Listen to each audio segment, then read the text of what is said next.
Ngayong hapon kinitong latest weather update base sa atong latest satellite image na atay gimonitor na duha ka low pressure area ang usa naa sa kasadpang bahin sa Lawag City, Ilocos Norte ug ang usa naa pa sa gawas ng atong Philippine Area of Responsibility. Naigilayon sa 1,930 kilometros silangan sa Southern Luzon. Kining low pressure area posible kining mahimong bagyo ug makasud sa atong par-ugma or sa adlaw sa Huwebes. Habagat or southwest monsoon ang paday nakaapekto sa Luzon. Sulod sa atong 24 oras na forecast ang tibok sa Visayas, lakip na ang probinsya sa Cebu, makasinati ng panagsang madag-umon. Ngadto na sa madag-umon na kalangitan, inabanan na sa mga pag-uwan ug kini mga pagpanugdog ug kilat. Ang atong hangin para ugma sa tibok sa Visayas, kasarangan ngadto na sa kusog, ang atong kadagatan kasarangan na sa pagkabaloron.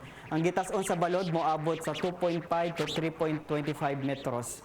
Ang dagat muhunas alas 2:32 sa kadlawon ug motaob sa alas 9:15 sa buntag.